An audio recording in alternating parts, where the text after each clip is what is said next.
So today is all about the debugger. I'm going to write very little code, very little tests, ideally like none today. And we're going to focus on the debugger and talk about all kinds of debugger things. So we have two programs today, or two methods, I guess, or things that we're going to test. One, we've seen versions of this throughout the semester, this computing grades. Given a score, give me a grade based on this rubric, and an item class that where we can apply sales to an item and tax and compute how these items should appear on a receipt line. So a class with some extra, some features, so we can get some class debugging as well, or object debugging rather. Both of these, and then I have all the tests, like all the tests are already written. And I'll go through each of these. I'll start with the grades, and we'll talk about what these are, what's going on with these, what we expect to see from them, and what we're testing. And then we'll see that each one of these, the grades and the items, both have multiple bugs in them. So these methods don't do what they're supposed to do. Some of the bugs are more subtle than others, and we're going to use the debugger to find those bugs. When I'm going through this, what I want to highlight is how we're using the debugger to find bugs. A lot of them, you could probably eyeball, if you stare at the code long enough, you'll see some of these bugs. A lot of them, some of them you might see just as I'm scrolling through the code, you'll be like, oh man, that's totally broken. Some of the bugs you won't. Maybe. I mean, if you do see them all, that'd be, I don't know, really good. But what I want to highlight, even if you do see the bugs, is how we use the debugger to find bugs with various degrees of elusivity, I suppose. So let's get started on it. Grades. This method is going to return your letter grade based on this rubric, a fairly standard percentage-based grading rubric. Obviously not anything close to what resembles what we have in this course. There's only like half you here, and half you are talking. Goodness, man.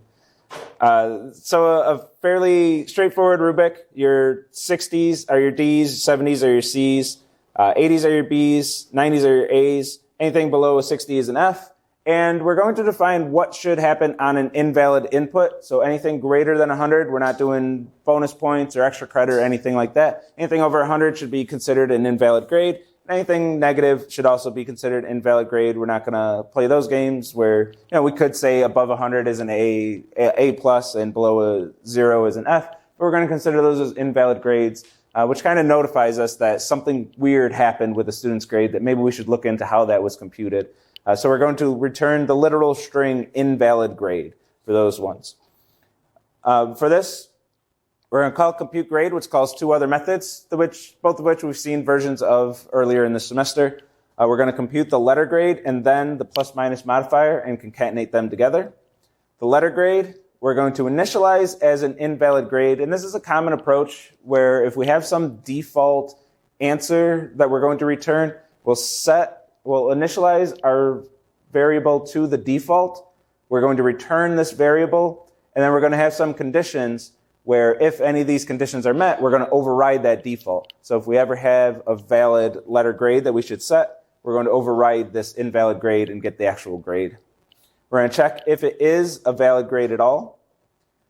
Then we're going to compute the tens place using integer division. So it's not necessarily the tens place, but it's everything except the ones place. So anything higher than 99, you're going to get everything except the ones place. And this was useful for your sum of digits method way back in task 1, where you would get everything but the ones digit. So you basically erase the ones digit and then keep moving down one at a time.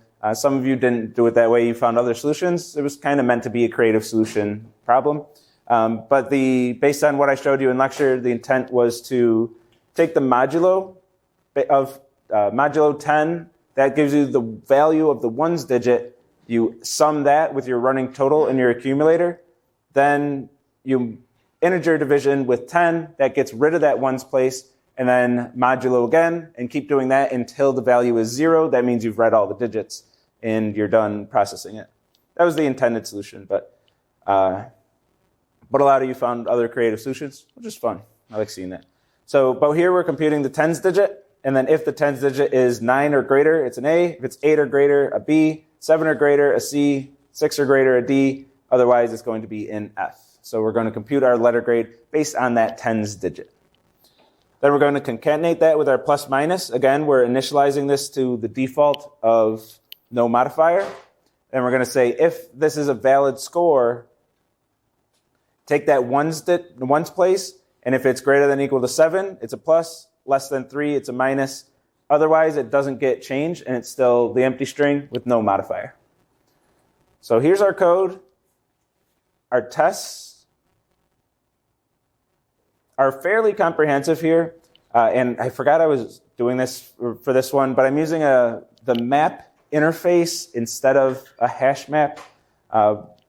We don't have to do that. We could do new hash map right here. And we have a lot of test cases.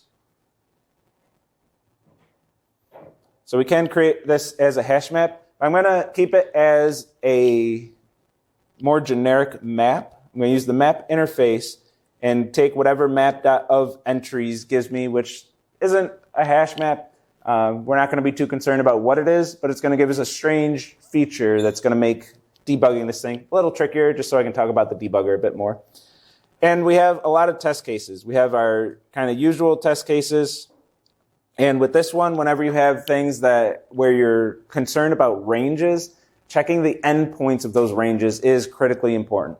So the boundary between an A and an A plus, 97 and 96, which for some reason I don't have in order. The boundary between an A and an A minus.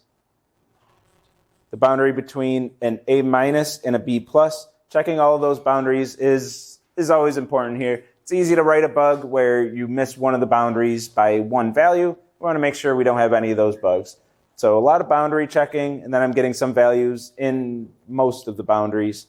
I kind of gave up on the later ones where it's just the boundaries, which is really the important thing to test anyway. A bunch of Fs. I want to get the boundary of an F, get the min of an F, a bunch of random Fs here. Then my invalid grades, I want to check -1. This is the first invalid grade on the low end. 101, the first invalid grade on the high end. And a bunch of random other invalid grades, including some large invalid grades, both positive and negative. And then I went all the way up to max value and min value for integers. The absolute maximum greatest positive value you can represent as a 32-bit signed integer, and the absolute smallest, most or highest magnitude negative number that you can represent as a 32-bit signed integer, written in hex here. The OX means this is the hex value for that, if you're wondering what that notation means. I believe so.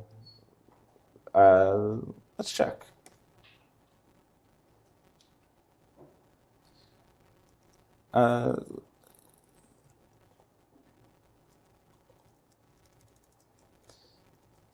Integer, maybe unsigned.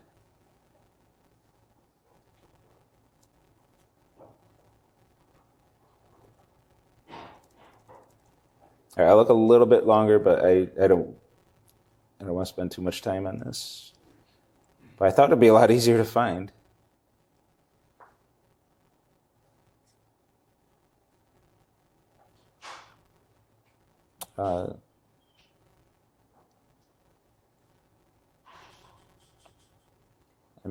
I'm in data structures here.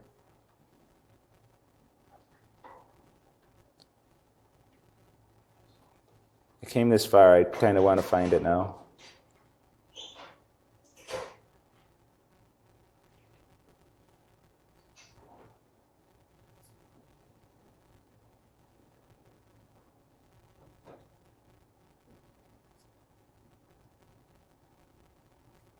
Oh.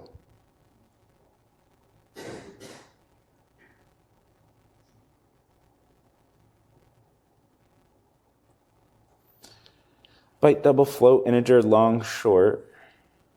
Big decimal big integer. Wow, it looks like it doesn't. It's actually surprising to me.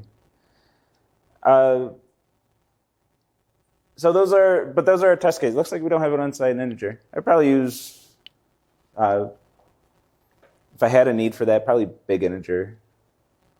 Because if you're using unsigned, you're gaining one more bit of precision. Well, of course, if you don't want it to be negative, I don't know.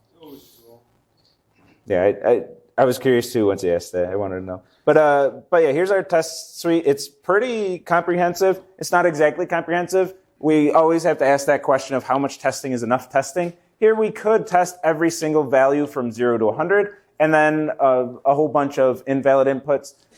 We're definitely not going to get fully comprehensive testing. We're not going to get every possible integer value. There are billions of them. We're not going to test with that many test cases. Our tests will take forever to run. So we're not doing that much testing. But we could probably go all the way to every value from 0 to 100, or -1 to 101.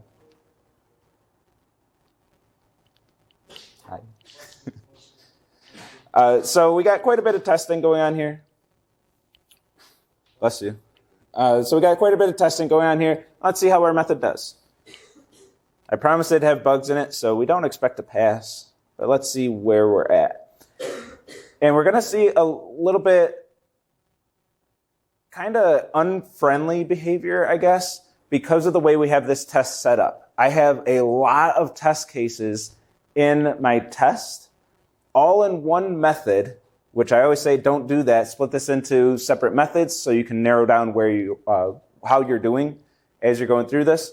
And furthermore, the way I use this map, look, my input of 2 failed. I expected F, I got F minus. We can see a bug. I run this again. Input of 2, oh, I swear if it doesn't do it. Input of 0 failed. Input of 76 failed. The way I'm using my map, I'm not even getting my test cases running in a consistent order. So with hash map, we can at least depend on the order being consistent each time we run it. They're going to be sorted by the hash values of the keys, which we might not necessarily be able to predict accurately, but it will at least be consistent. Every time we run our tests, we'll get them in the same order. But sometimes, depending on which type of map we use, we might not even get the same order. So this makes running our debugger and chasing down our bugs just that much more painful. So let's go in the debugger and see what is going on. Let's kind of pick a test case that we want to start debugging. And I like this bug. On 93, we're expecting A and somebody got an F. This is a bug we need to fix. This student should get an A in the course and they're getting an F. We need to fix this one. So let's find a test case that's going to expose that bug. And for that, I'm going to set a breakpoint. I'm going to set it right at the beginning of my loop. And this is going to stop. When we run the debugger, it stops as soon as it hits a breakpoint. And it's going to stop once it hits this at the beginning of the loop where I'm looping over my test cases, which gives me some good information. Mainly, it tells me which test case is about to run. Oh, and perfect. We got a good one right away. So we got a test case of 87.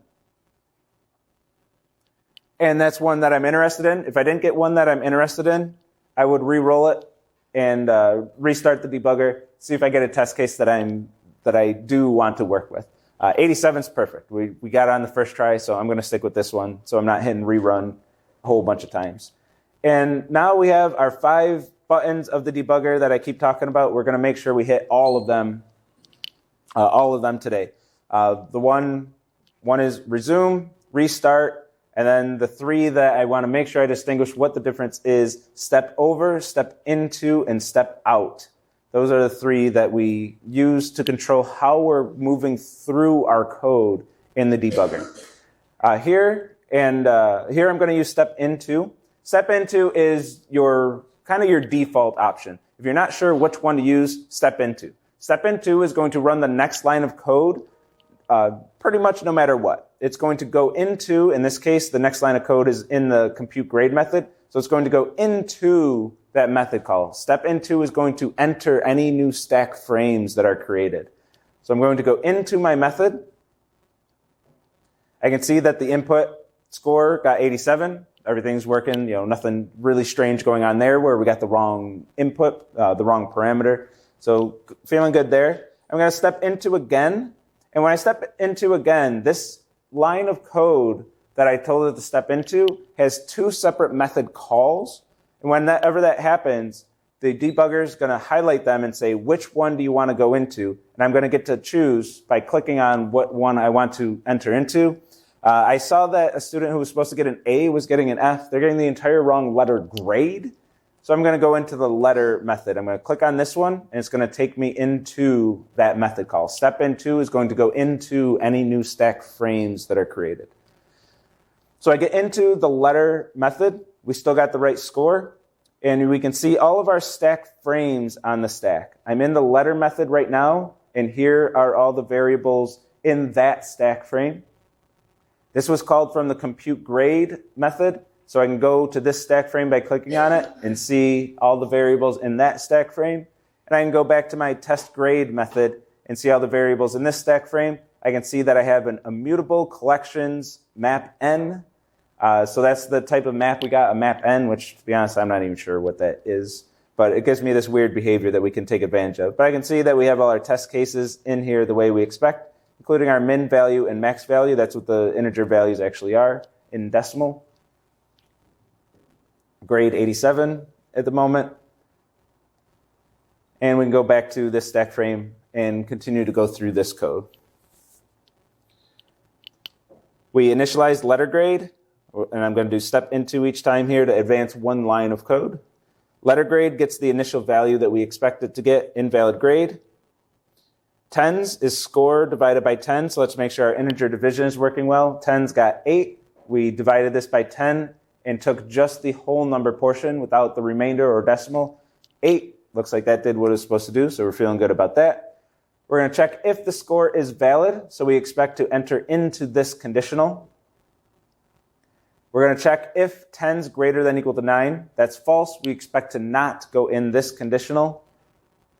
10's greater than or equal to 8. That's going to be true, so we expect to go inside this code block and set letter grade to B. That's the expected answer. We expect to return B. So we're feeling good about the code right now, but then trouble happens right here. If 10's greater than or equal to 7, we're going to run this and see that, well, that is true. It's going to replace letter grade with C. 10's greater than or equal to 6. Well, that's true. We're going to replace it with D. Greater than or equal to 0. That's true. We're going to replace it with F and end up failing the student, which is not what we want to do. Yeah.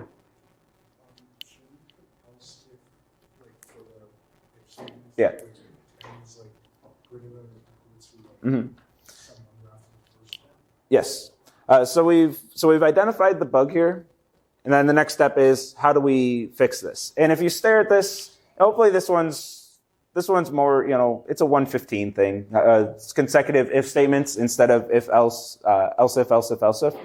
But if you're staring at this code and you're on your 5th hour or 12th hour with very little sleep and you're staring at this and your eyes are going blurry, sometimes you might miss that. You might not see that right away. But if you run the debugger, it's plain as day. The debugger is going to go into each one of those code blocks, and you can't miss that one. You're going to see exactly what happens when you're stepping through the debugger. You're going to say, oh, I forgot my else's, and then get your else's here. You could also do equal equal. That would be fine too. But I like doing the else's. I don't know why, but I just like the else's.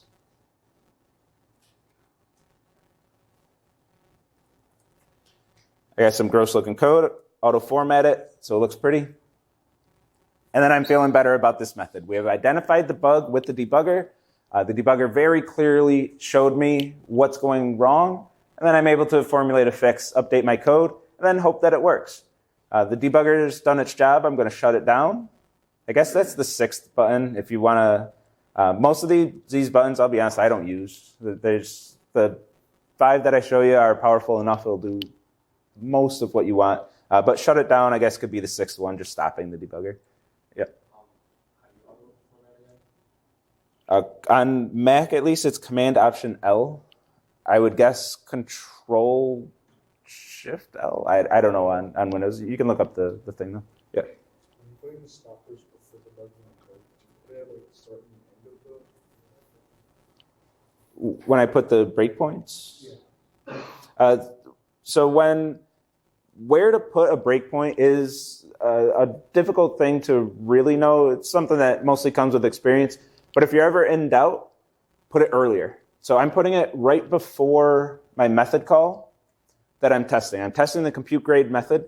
So I'm putting my breakpoint right at that method call. The breakpoint will stop the debugger before the line of the breakpoint is executed. So this breakpoint will actually stop the code right before anything happens on this line. So I'm going to set my breakpoint on the line that calls the method I'm testing. That's usually where I'm going to start. And then once you start learning information from the debugger, then you can start putting it in other places. Once you've narrowed down where the bug can be, then you can start putting it in other places. And if you're even more in doubt, just put it right at the first line of the method, either the test or the main method, whatever you're using to call your code. Actually, I'll leave that breakpoint there. All right, and then we rerun our tests. We ran the debugger. We found a bug. We think we fixed the bug. We at least hope we fixed the bug. So we're going to rerun our tests and see if that bug's gone. Input 0, expected F, got F minus. Let's run it again, see a different test case. That one, we'll talk about that one in a minute. F got F minus on input 2, F minus on input 21, F minus on 42, F minus on 50. Can we get one F plus? There we go. F plus on 49. So we're getting pluses and minuses on our Fs. This is kind of weird. An F's an F. An F plus or an F minus doesn't make sense. So let's take a look at this next bug. I'm going to run the debugger again. And I set a breakpoint at the beginning here. If you're not sure what to do, set the breakpoint as the very first line and keep clicking step into. Keep clicking step into until you get to where you want to be. If you do that, sometimes you'll find yourself in a situation like this, where I'm in Java code. I kept clicking step into, and I'm in the map of entries method call, which is in a getter for a value, a get value method call, which isn't really where I want to be. I'm not debugging Java code. I want to debug my code, not Java code. I am confident that get value and of entries in Java itself are correct. If there were any bugs here, the millions of developers that came before us would have found those bugs. They would have patched it. They would have fixed it, updated the code. By now, by Java 20, all those bugs are gone. I'm not debugging this code. It's going to be correct. That's where I'm going to use this step out button. Step out is going to rerun the debugger, fire everything back up until the current stack frame ends. So if I look at my stack, get value is the current stack frame. This is going to run until that stack frame ends. And then of entries, which is about to call this map, mutable collections map n constructor, and that might make a bunch of other calls. I'm not interested in any of that stuff. So I'm going to click step out again. It's going to run until of entries ends, even if it's going to call a bunch of other stack frames. Even if this is a recursive method, it's going to make 1,000 more recursive calls. It's going to do all of that and just keep running until the current stack frame returns. So step out is going to get me right back to test grade, get me back to code that I'm concerned about. So this is a good way if you're lost in some methods that you don't care about, click step out until you're back to code that you're interested in. Yeah. I don't know what the check mark means. I think that might have mean, I don't know, I'd just be guessing. I've never noticed that, to be honest. Sure. I don't know. I assume that means it was hit already, like we already hit that breakpoint, but I could be wrong. Let's see if this one, no, this one has a check mark. Maybe that means that, oops. Maybe that means it's enabled. Well, I've never seen this symbol. I never disabled a breakpoint. And then we can keep stepping through, but we're going to get into this. Actually, let's see what it does. It does actually skip it. But we might have gotten into the entry,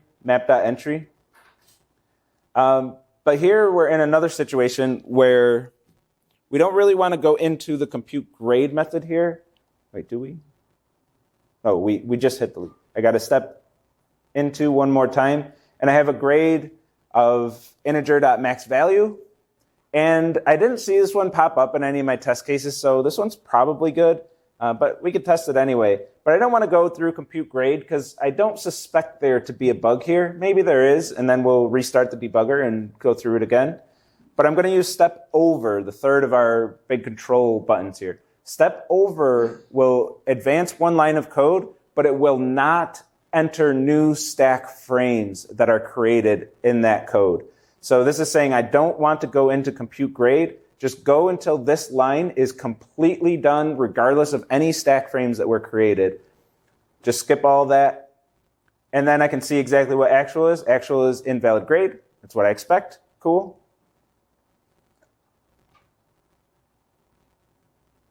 And then I can get to the next test case. Next test case is -1. I'm not really interested in that either, and I'm pretty confident that one's going to be fine. So here, let's get this last button here. Resume program is going to fire everything up, run your program again until it hits another breakpoint. I have a breakpoint in a loop right here. I have a breakpoint in the loop that's iterating over all my test cases. So I can effectively use resume. It's going to hit the same breakpoint again, but on the next iteration of the loop. So I can effectively use the resume button to skip to the next test case without looking at this one. -1, that's fine. Resume, 0. I think that one's going to be fine. No, that one should get an F minus plus 2. Let's run it and see. Yep, we failed on that one. So we got our assertion error. We know 0's going to be broken. So let's rerun our debugger.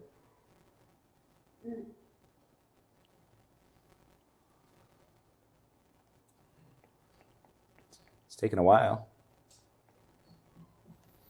So let's rerun our debugger. Let's get rid of this breakpoint. I don't want to stop at the first line anymore. I made the point I wanted to make there that stepped out of. Resume 24 is probably going to be fine. -99 and 21. This one we expect just based on the pattern and me knowing what the bug is, I guess. We're going to expect this to give us an F minus when it should be giving an F. So let's go in here and see what's going on. We're getting the right letter grades. It's plus minus that's causing the issue. So let's go in here. We're getting a modifier of nothing. That's what we want. We don't want that to ever be overridden. We're going to check if the score is valid. Compute the tens place. That's 1. 1 is less than 3. So we're going to give it the minus modifier. So we got into this logic, and we're starting to add pluses and minuses based on the ones digit for an F. It's really not what we want. And we're checking if the score is valid here. But you know, if somebody's got an F, we really don't want to mess with any plus-minus code. So let's just change our lower bound here to 60.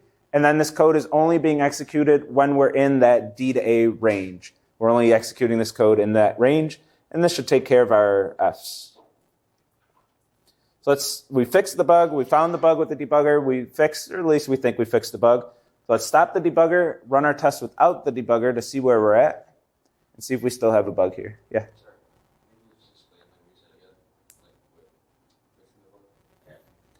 Yeah, so what the debugger really does for us is finds the bugs, helps us find the bugs for us. It shows us everything that's going on in memory, shows us exactly how we're navigating through our code on specific inputs. So that's helping us see what the bug is. Once we identify the bug with the debugger, then it's up to us to go to the code and figure out, like I changed the 0 to a 60, figure out what fix we want to apply to hopefully fix that bug. And then once we fix the bug, then we want to run our tests again to see how we did, basically how we did. And we ran the test again, and we got 100, expected A+, got an A. We've seen that a few times, so let's run this, take advantage of the random order of our test cases with this weird map that we're using. And looks like we're getting that one pretty consistently. So I'm building confidence that we fixed that F minus F plus bug. We use the debugger to identify the bug, figure out why. It's because we got into this else if on an F, which should have just been an F. We changed this so we don't run that logic on F grades. We just give a blank modifier. We reran our tests, and now it looks like we're passing those tests. Of course, we could have just randomly got that test case as the first one multiple times. And now we're feeling like this is our last one. We ran this like 5 times and got the same one.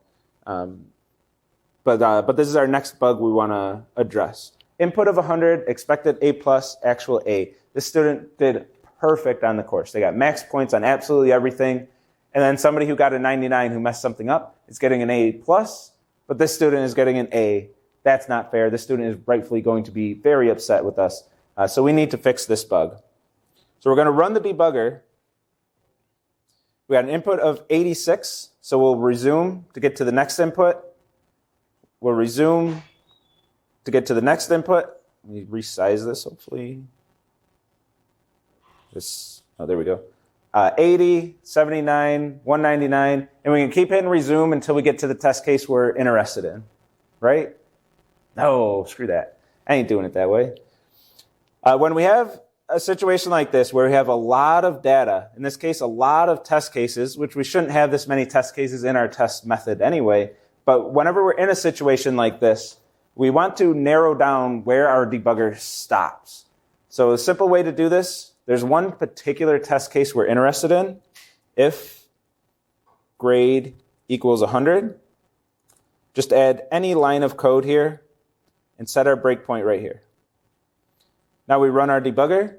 Clicking this button, I think I just said this, but clicking this button will rerun the debugger if it's already running.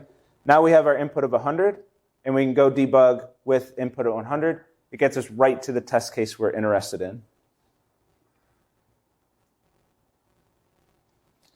This is going to work no matter what, right? It's your code, your coding abilities. You write a conditional. You know how to write conditionals.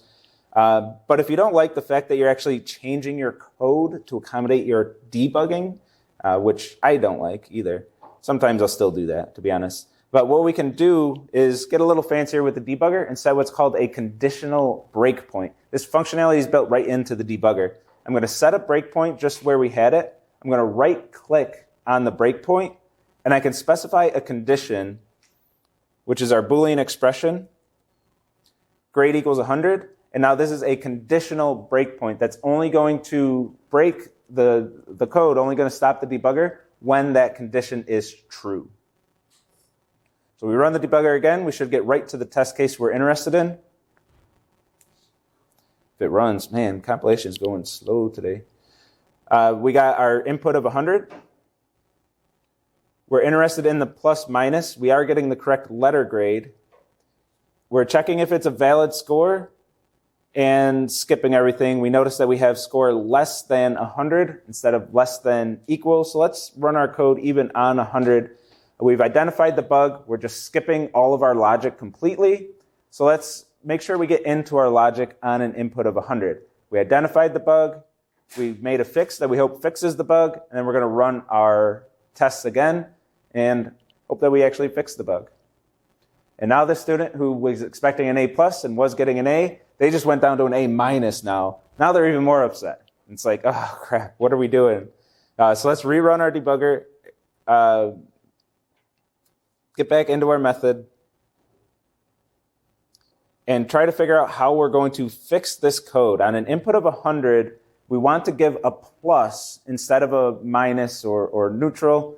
How are we going to do this? And no matter how much we stare at this, 100 just doesn't fit into the way that we're computing this. We can't look at the ones digit, which is going to be a 0, which is usually a minus, and it's just not going to work for us.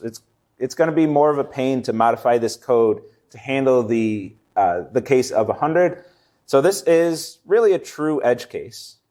We just want to say if we hit our edge case of 100, just return plus.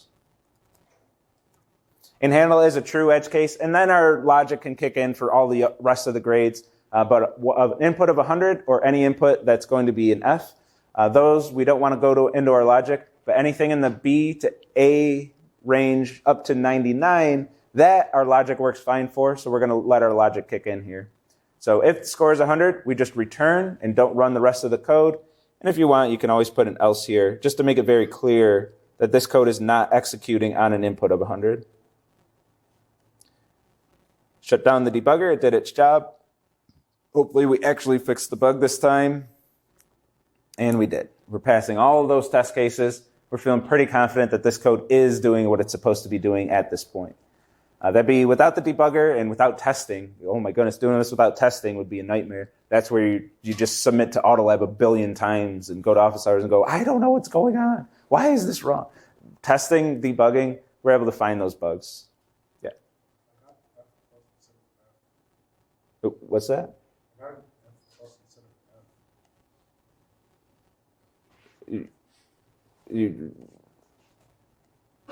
It is an F plus instead of F. Like, we fixed that bug. All these Fs, all these grades are giving us the right value now. Because there is no F plus. F plus doesn't exist.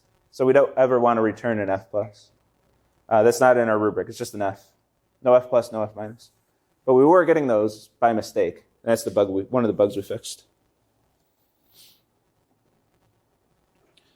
Okay. Any other questions on that example before we go to the item class? Let's talk about testing classes, if there are no other questions. Okay, classes are a little bit different in the debugger. The one big thing we're going to see is following a reference to its object on the heap. And to do that, we're mostly clicking the arrow next to the reference, and it'll show us all the instance variables. Let's take a look at what the item class is doing. We have a description and a price, both set by the constructor, and an array list of sales, which can be set by adding a sale. Description, getter, and setter. Price, setter, which I forgot existed, so I didn't test. And a price getter. This is a good situation where get price, at first, when we first write this getter, would probably just be return this dot price. But then when we want to add the functionality of sales, this getter is now going to compute this total sale price based on the sales, which will compound multiplicatively. So 2 sales, if I have a sale of 20 and a sale of 10, it is not an item that's 30% off. It's something like 29% off or 28, I forget, 27, somewhere in there. They compound multiplicatively. And we change our getter functionality to get that behavior, to get the price being the sale price and not the initial price, the base price. If we just had people access this .price directly, instead of having private instance variables and getters and setters, we would not be able to change this feature. We would have to tell everybody who uses our code, hey, don't access this .price anymore. That doesn't account for sales, and we need the price to account for sales because you're overcharging your customer. That's painful. With a getter, you add the functionality here, and everybody just automatically gets sale prices when you add sale functionality to your store. Adding a sale just adds it to the array list. And we have a tax method, which is going to take a tax rate. So sales are percentages, but the tax rate, I don't know why I did it like this, but tax rate will be a rate, not a percentage. So if I compute tax based on some tax rate, it should tell me what the tax is based on that input. And then receipt line, our last method, which is going to show how the item would be printed on a receipt, which is a little different than an actual receipt. An actual receipt, you would see the item name, the price, and then the total tax for all your items at the bottom of the receipt.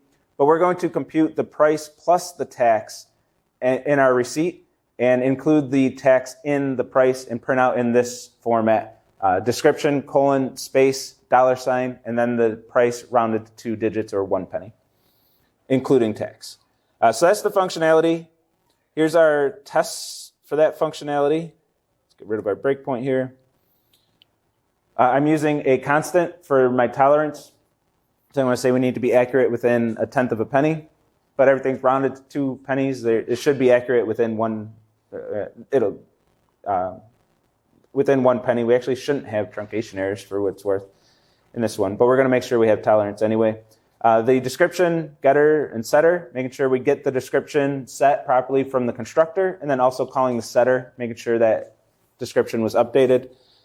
The price with no sales, if I have cereal for $6.50, I expect the price to be $6.50. If I add a 20% sale, I expect the price to be $5.20. So when I get the price, it should be $5.20. And this one, price with 1 sale, multiple calls. This is one of the bugs I see a lot when we're working with objects, is get price should be a getter method. It should just give me what the price is of the item. It should not change the item at all. But it's easy to write code that does change the state of the item. And one way to test for this is call getPrice twice. make sure it gives you the right answer both times. If this doesn't give you the same answer, it should give me 80 both times here. If it doesn't give me 80 both times, I got something going on wrong. Something is an issue there. Then adding multiple sales, and I'm going to put my sales in an array list and add them in a loop. This makes it very easy to add new test cases when I want to add even more sales. I'm just going to put more sales in my array list. So when I get down to this call, I want to add 4 sales. I'm not saying, okay, now let me create 2 more variables for sale 3 and sale 4. I'm just going to add them to my array list. I don't want anything deterring me from adding more test cases, and especially more complex test cases. I see a lot of the time, students will write test cases, and they'll go up to like 2 whenever there's some quantity or a data structure, especially if it's like a linked list and it's kind of a pain to work with. Stopping at like 2 or 3 and not going for the bigger test cases, at least 4 or 5, getting those bigger test cases in there.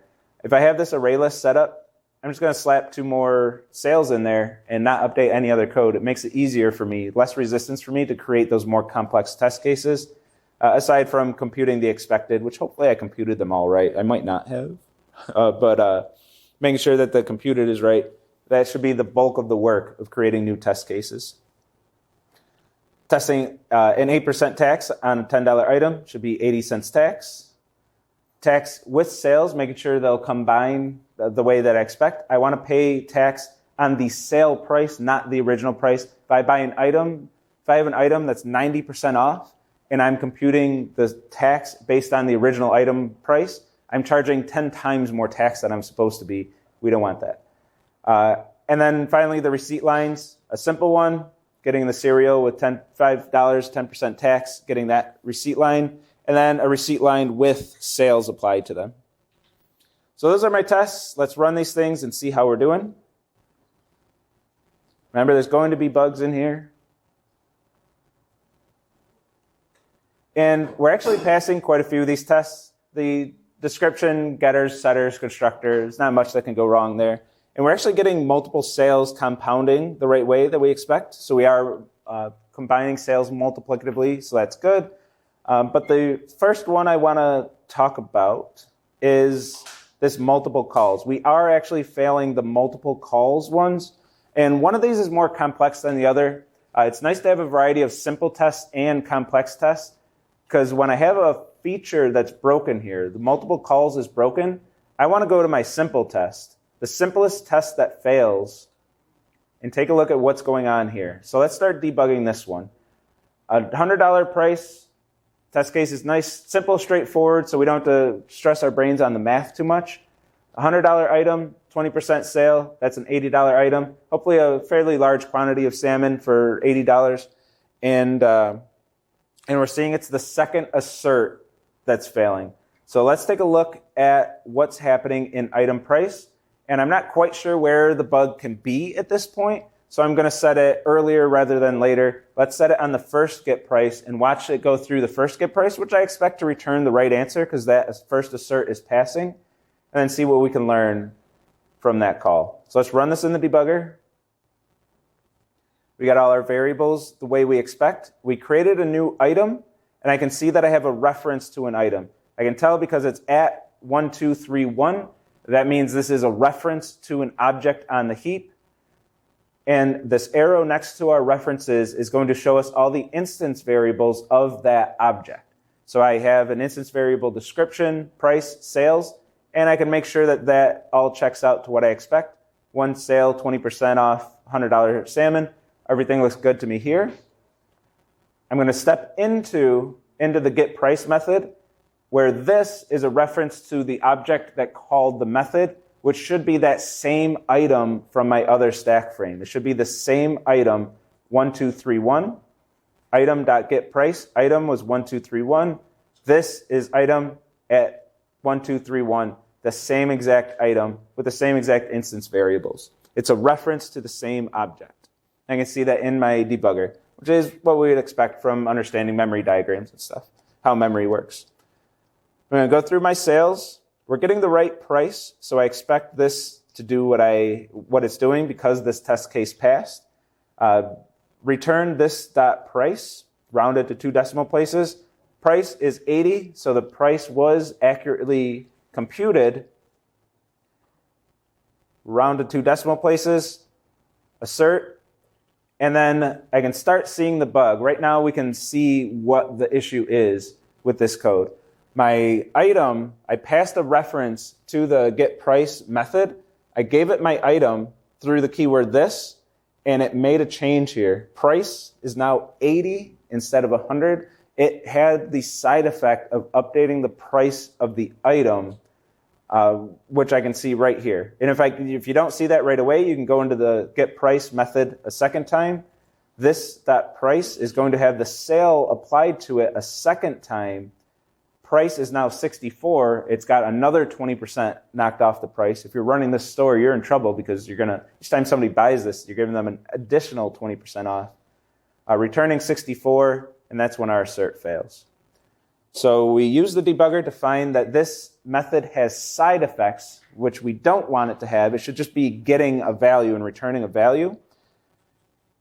And the issue is right here, this.price. We're updating an instance variable in this method that should not be changing the state of the object.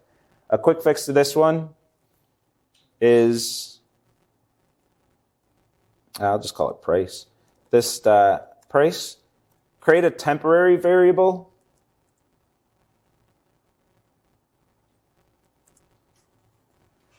And modify that temporary variable. Get the price from the instance variable, compute the sale price, and then return the sale price. Never change this value unless that's the intent of the method. For this, it's a getter. You shouldn't be changing the state of anything in the heap. So with that, let's rerun our test and see where we're at again. And I'm not going to get to the really fun one in this lecture either. All right, so we got rid of those. We're still getting errors on receipt lines. And I guess I'll leave this one as an exercise because I won't have time to do it. But our